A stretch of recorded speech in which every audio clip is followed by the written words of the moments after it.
So it is official. We know at long last who will not only be hosting the 2026 as well as the 2030 World Cup, but also who will be hosting the 2034 World Cup of as far as FIFA's big major tournament is concerned, and that is of course going to be Saudi Arabia. The way we got to know things, well, a little bit unusual but not that surprising considering we live in a world where social media dominates, and we got to hear of the news courtesy of FIFA President Gianni Infantino's Instagram post of all things. However, it did seem likely that this was going to be the case for quite some time, and now that the inevitable has happened and the news has in fact been confirmed that Saudi Arabia will be the team hosting the 2034 FIFA World Cup, we look at a number of reasons as to how it is that we reached this point and whether or not it is a good or bad thing as far as the future of the sport and even the tournament is concerned. And spoiler alert, there are quite a few questions. In fact, I would say there are more questions raised than we have been given answers at this point. But first, let's talk about, or let's go over what it was the post said of Gianni Infantino. As you can see on your screens right now was the Instagram post in question from Infantino, where he said that the greatest show on earth will be organized by Canada, Mexico and the United States in 2026 in North America. The next two editions of the FIFA World Cup are said to be hosted in Africa, with Morocco hosting it in 2030 along with Europe in Portugal and Spain, and three celebratory matches being played in South America, Argentina, Paraguay and Uruguay. Remember, 2030 is the centenary of the World Cup. And then he confirmed in Asia, with Saudi Arabia hosting the tournament in 2034. 3 editions, 5 continents and 10 countries involved in staging matches in the tournament.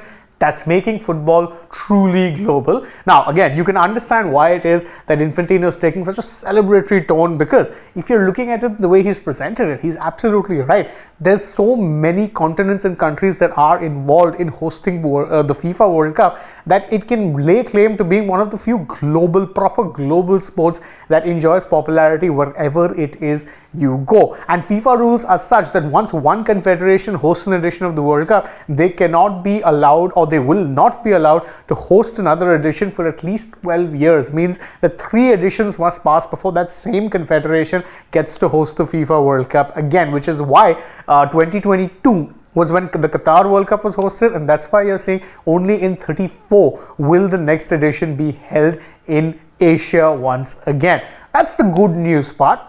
But how exactly is it that it became so clear and obvious to most observers really that Saudi Arabia would be getting the World Cup?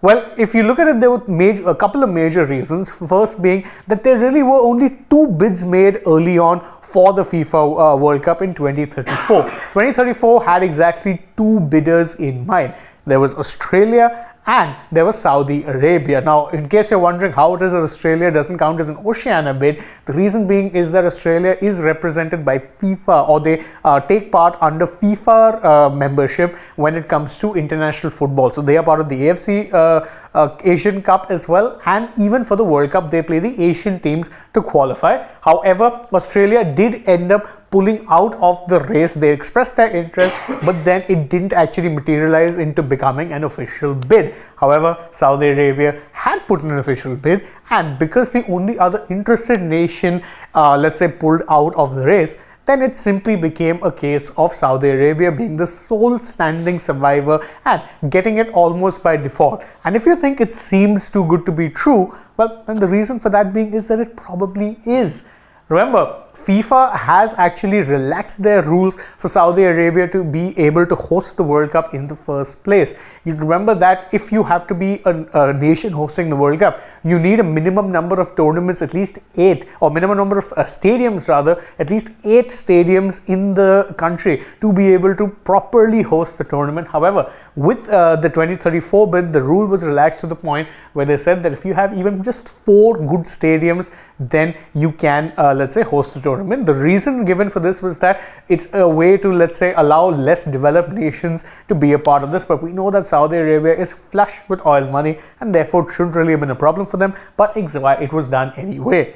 And the bigger reasons are the off-field reasons. Remember, Saudi Arabia's human rights record, the number of violations that take place on a frighteningly consistent basis in that nation, it is pretty big, and I know we're a sports platform, generally speaking, tend to try and leave politics out of it, but with Saudi Arabia it's almost impossible to ignore the fact that the nation state does engage in what is known as sports washing. Basically put, they'll use multiple sporting events to try and whitewash their image the world over, appear progressive, forward moving, and probably the best destination to be. But the nation's human rights record, as well as many other issues which persist, tell you a very different story. And in fact, even their de facto ruler Mohammed bin Salman, or MBS, has come on record saying that if need be, I will keep on engaging in sports washing. And the fact that you've seen so much money pumped into the sport of football, and that they host multiple other things. They host UFC events, they'll host boxing, a Formula 1 race, MotoGP will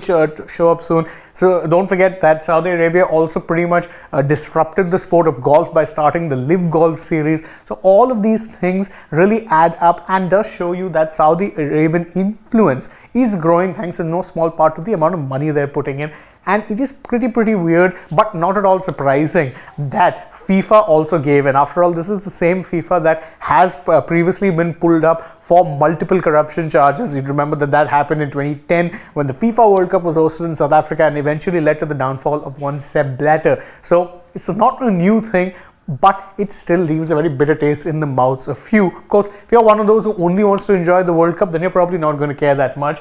But it is a very double-edged sword, and one that, as I said at the start of the video, for me at least, raises a lot more questions than it gives answers. But that's just my thought. What do you guys think? You can let us know in the comments below, and don't forget to like this video, share it with your friends, subscribe to the channel, tap the bell icon, follow us on Instagram, Twitter and Facebook. Don't forget to download the AajTak app, and if you're already on the channel, go ahead and check out some other videos we've done. For now though, from my side, it's goodbye.